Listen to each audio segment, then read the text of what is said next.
Hello, this is Astro Breeze. Carrie, I am back. I wanted to do a little bit more of an update on some of the things that we have going on and talk about a few levels. So I drew this out and I wanted to go through it a bit because I think this is probably the second most significant period of the year.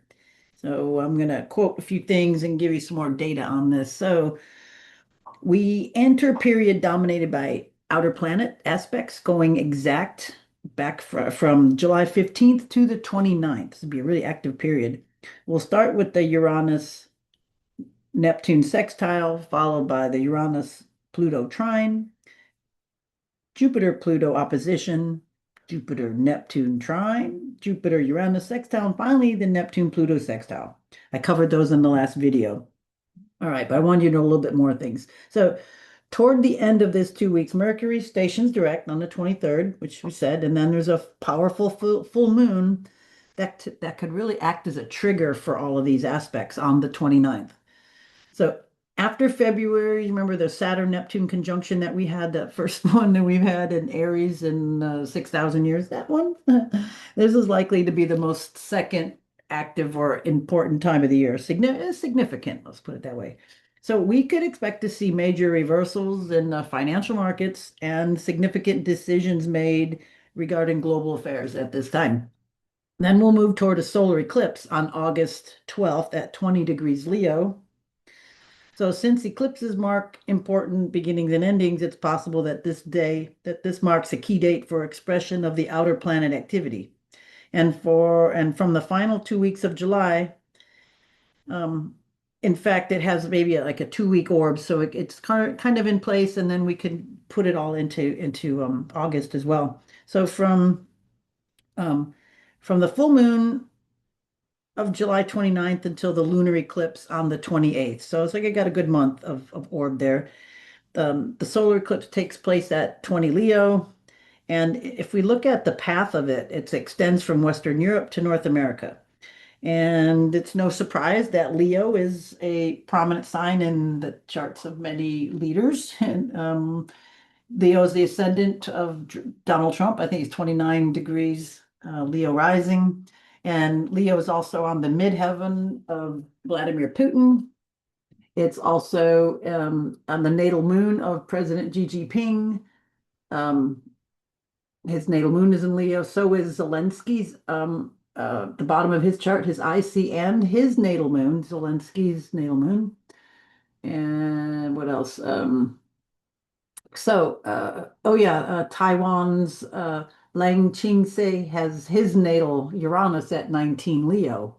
Remember, the eclipse will be at 20 Leo. Remember Taiwan. Okay, just keep this back of your head.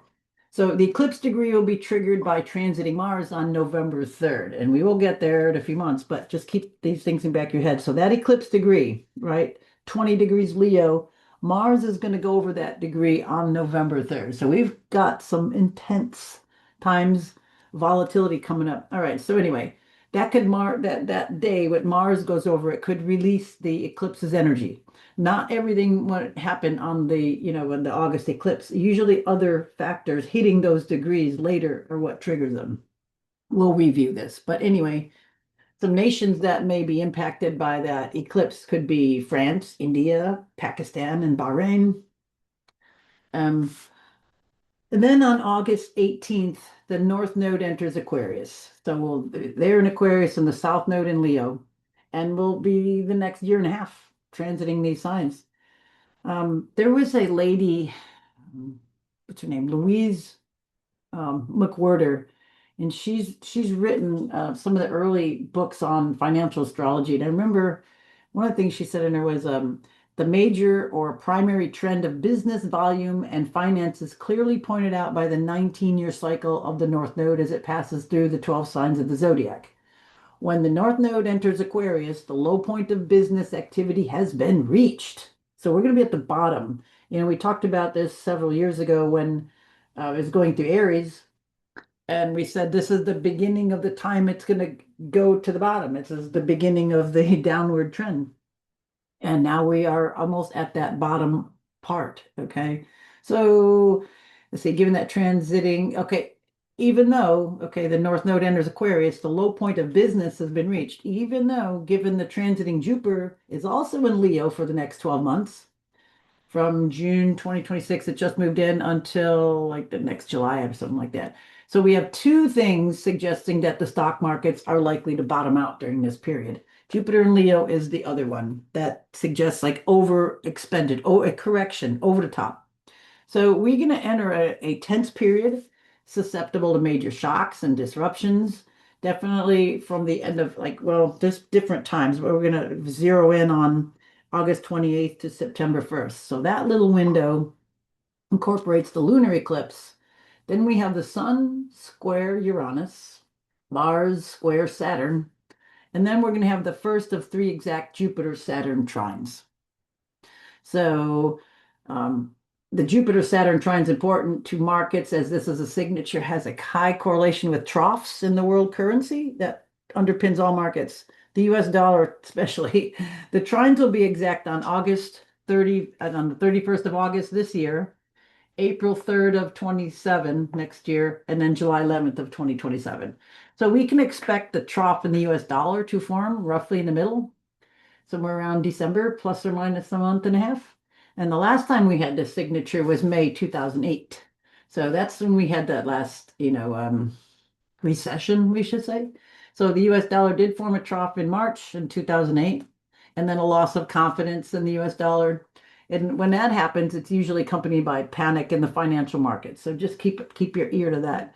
So this is the third important signature pointing toward trouble as we enter late 2026. We have the Sun Uranus and Mars Saturn square. Okay, Sun and Uranus, and then Mars and Saturn squares are very disruptive signatures that suggest a period of high tension. We could see public protests or aggressive acts. Be on the lookout for abrupt headlines, military flashpoints, market volatility, extreme weather, natural disasters. I mean, these are cooking now. We're seeing, earthquakes. Um, what did I just hear today? Where was it?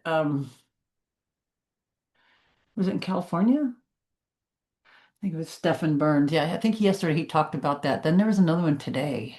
Anyway, I'll go back over it. But there's different things heating up, and then also in we call it the Caribbean Ring of Fire.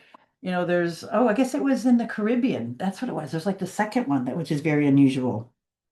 Okay, so those definitely going on. So this period is likely to extend through the Uranus when it stations retrograde in September. It's like September 10th, and so we've got the anniversary of Charlie Kirk assassination coming up. We've got 9/11 assassination energy coming up in the first part of September. So September is packed with more geocosmic signatures. So it might be one of the most significant months of the year before an action-packed fourth quarter. Um, I guess we can get into a little bit of this. So, what else did I want to tell you? So these are all coming up now, but August, gosh. Oh, we'll get into a little bit because there's a lot to cover, so I'd like to do a few of these. So anyway, where do I want to start here? So as we come into the fall, let's just go into there. So it's like if we look at the fall, the chart itself is of the if we're going to do like set a chart for um, we're going to do right when the autumn equinox occurs, and we're going to set it for Washington, D.C. That's why we can see kind of what stuff's going on in the nation. So when we look at that chart, which I'll show you on another time, but I just want to talk about some of these energy. It's a lot of crisis. It's a lot of heavy, volatile, karmic, geocosmic signatures. It's a signal of reckoning, confrontation, is it exposure following a year of illusions and spectacle. So that chart will have Aries on the ascendant. Actually, I can do it here. Let's see. Um,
Okay.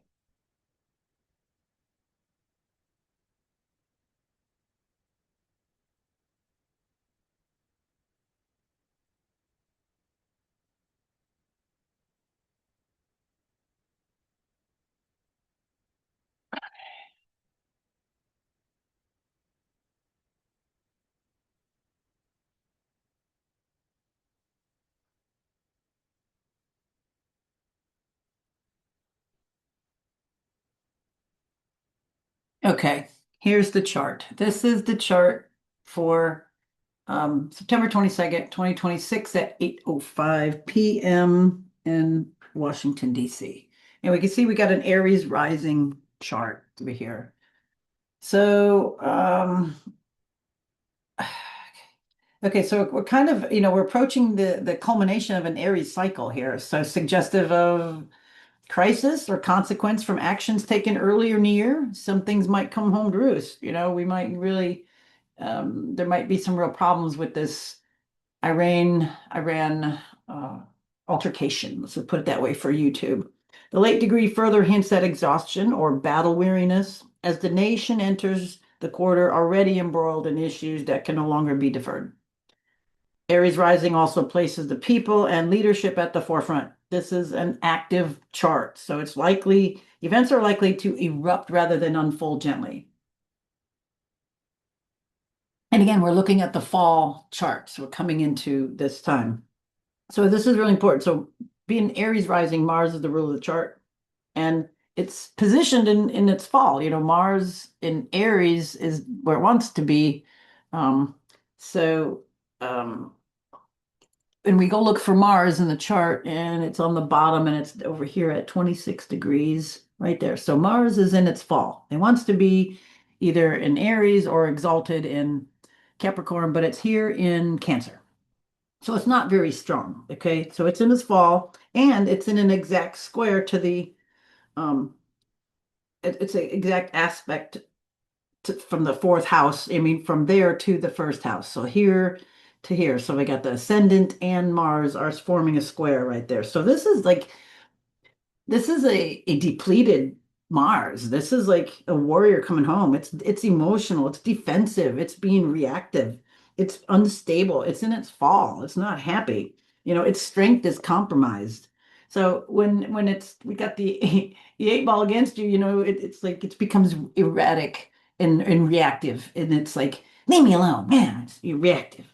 So the nation is suffering from some kind of attack or injury, and it's responding and likely overreacting. So this is important because this indicates that we are ripe for some kind of an attack of some kind of, whether it's natural or caused or false flag or any variety of those. So um it's just showing, because this is a chart for the United States at this time. So some kind of injury attack is responding.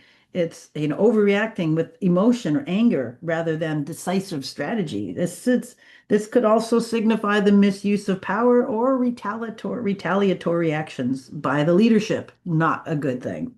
So maybe it's like, with Mars and Cancer, it's like it's weakening the outer projection of strength. It's not it's like we're wounded. It's like you're not a strong warrior being in Cancer. It's like, oh, want to take me home. I don't want to get involved with this. So later in the fall, I mean, it's like the United States has a wound on display. This is very troubling. So later in the fall, Mars will enter Leo, right, which will then form an opposition to Pluto. So this is when Mars actually forms that, you can see it's here. It's um, late Cancer, and when it actually goes into early Leo, you can see that it'll be opposite over there. Um, so it's kind of like it's like it indicates like an aggressive action, maybe an intensification of a power struggle. It's like this is explosive signal. Definitely an explosive energy that kind of suggests that the leadership, which Mars will be in Leo, is facing pressure from external or institutional forces. Pluto will be in see Pluto's in the 10th house. Pluto also rules debt. So perhaps there's like a power struggle of some sort or several. Um, and then a very prominent asteroid over here, it's right on the ascendant, is Chiron. So Chiron on the ascendant, this is suggestive of the national wound or injury on display. This is what's got me nervous. You know, and we got rumbling, we've got fault zones active. We're be in the middle of hurricane season. They're already instigating stuff in the, looking at this Klystron 9 atmospheric heater putting out this intense beam going out into the Gulf. And now I just saw a video yesterday on these anomalies that are forming. Very interesting. Anyway, this is like a wound. This is something, maybe something's going to go down. Chiron on the ascendant on Mars. This is like wounded. Um, it's like it could be a sign the nation is like suffering and learning an important lesson. And the final degrees of Aries Chiron position is suggestive of symbolic endings, crisis, and an irreversible transition in the status quo. The wound is self-inflicted as Chiron and the ascendant are in square aspect to Mars. This makes me think of a false flag. Be on the alert. Because, Mars, it's in square to the ruler of the chart, Mars. Right here. Square. Mars is the ruler of this chart. So, errors of judgment, past aggressive policies, mismanagement come home to roost. This makes me nervous about the Iran thing, because keep saying it's over, it's not over. It's just a mess. Shouldn't have been there to begin with. Now, they're trying to save face. This is just not a good thing. So, um, is the nation, I mean, could be responding to dangerous aspects, intensification of geopolitical confrontation and war, a crisis brought on by revelations concerning morality, secrets, maybe more crap on the Epstein files. All right. So anyway, the sun, um, representing our President Trump, is always in its fall and autumn. So in this chart, it's like it's weakly positioned there in the sixth house. It's in the late degrees, it's 29, um, and it's opposed by Neptune. It's over there. So suggesting hidden enemies, confusion, disillusionment, deception, military operations. Again, another thing indicating for me, false flag. This echoes earlier Saturn Neptune themes that have been enforced since 2025, but have now turned toxic. So it's like some illusion is being stimulated, and it suggests some type of loss or collapse. Um, Morale is low, the administration is under siege, institutions are strained. With Sun in the sixth house and the Saturn Neptune conjunctions don't play this, it points. It could also be another public or health or environmental crisis. I kind of think it might be environmental, but they're still trying to throw stuff out to knock the health down. So autumn 2026, unfolds under long, solemn shadow of Chiron, the wounded healer. Its presence marks this season's one of revelation and reckoning. The nation is asked to confront pain, not as punishment, but as teacher. That's interesting. Um, Old wounds, like political, economic, social, rise to surface and seeking acknowledgement and understanding. These old wounding can't be ignored any longer. And the impulses to defend and assert remain strong with Aries rising, Mars in Cancer, yet power itself feels burdened. Its confidence is tempered by memory and consequences. It's like, remember when this happened before? And then we'll have Mars opposing Pluto. So leadership will be wavering between conviction and confusion, Sun opposing Neptune and Saturn, while the public is like wrestling with faith and fatigue, longing for truth. We want to know what's going on with this, and then um, and that's like the moon over there will be also opposing Jupiter. So in the shadow of Chiron, it's not just a time of struggle, but a little bit of a lesson for healing. Maybe we can have a beacon of hope that rise from people, not the halls of power. Maybe power of the people can come to the rescue, and the hearts, from people can come through. Maybe our nation's true fortitude is tested. We can throw off these shackles of bureaucracy, corporate scum, all this crap, and move through this. But it's a bit, and it's going to be the great heart of the American people that will lead the nation to heal, because I think this is a big time. What else did I want to say? Mercury will also be forming a kite pattern at this time, when right in the deep time. So that's like right when hurricanes are ripe and destructive storms are happening. So, what else I want to go on? There's also a double retrograde in the fall of like October 2nd through 4th. Let's just, well, I won't. So we got a double retrograde. We got both Venus and Mercury in Scorpio, which we'll talk about another one. I want to do a whole thing on that, but just want to mention that they'll both be retrograde in Scorpio. Then um, the first period of sudden reversal in like financial markets could be October like 2nd through 4th, as Venus will start its retrograde around then, and then Mars will form the opposition to Pluto, and then the Sun will oppose Saturn. So these are aggressive and shocking and sudden events disrupting a lot of things. The whole markets will kind of be rippling things.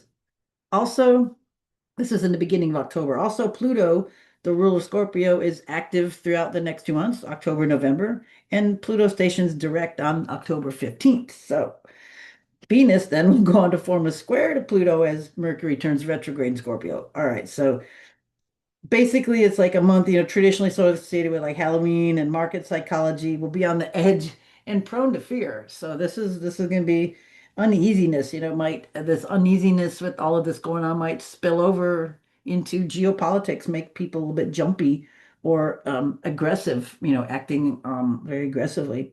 And then coming up to the last thing, which I really wanted to highlight and get this out now because this is important, as we let's see, what I do. Let's just look at this one. All right. I don't know if it was anyway. Coming into November, it's like November 3rd. Remember, we said that date. It's an important date because that's when Mars, right? It'll be at that 20 degrees Leo, the same degree activated by the August 12th eclipse. This is going to act as a trigger and release stored energy. So, um, this is where we could have some of the volcanic eruptions, earthquakes, tsunamis, aggressive acts over Greenland. The signature also coincides with midterm elections and could correlate with force of acts of force assertion because Mars is in Leo, right? That's some ego-driven arrogance. It also could indicate war signature, as a distracting or unifying force. And then Venus and Mercury end their retrogrades on the 13th together. How crazy is that, right? So it'll be followed by also by Mars will conjunct Jupiter. And then the Sun will square Jupiter, and then the Sun will square Mars from in right the middle of November to like 16th, 17th, 18th, 19th, right there. Um, it's going to be kind of, I think, really important for all financial stuff. You're going to see like maybe a critical reversal periods during that time. If you're into finances and stock markets, definitely could mark critical reversal periods. In 2025, when in April, when Venus and Mercury both, ended their retrogrades in 5 days apart, it was like right after my birthday. I was like, can I have a solar chart with, Mercury and Venus direct? But it was anyway, 7 through 12. So most markets like kind of, well, it's important to understand that they could form, well, they did when this happened, they formed a trough, and it could happen definitely again. Um, on November 25th, the Sun opposes Uranus, so we could be building up to seeing a lot of public protests, sudden shocking events, resignations, rebellions, scandals, and it could be by erratic news. And then December 4th, Mars forms a square to Uranus, and that's really an aggressive, aspect. Mars, Uranus square. Ooh. So in 2025, Israel launched its attack surprise on Iran under that signature. Yeah, making that 12-day war, right? So this is it's sudden, Uranus, forceful Mars, rebellion, rupture, accident. So events may erupt without warning and break whatever has become too rigid or repressed or, definitely an upsetting thing.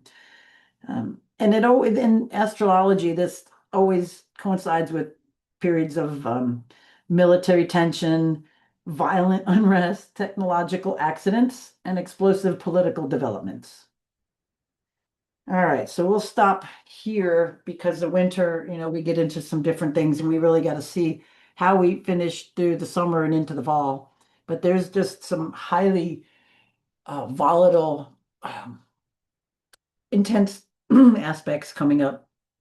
And when we go into the Venus retrograde, you definitely don't want to buy anything of value during that time. Um, not a good time for it. So any major purchase you want to maybe do now, well enough away from that time in beginning of October.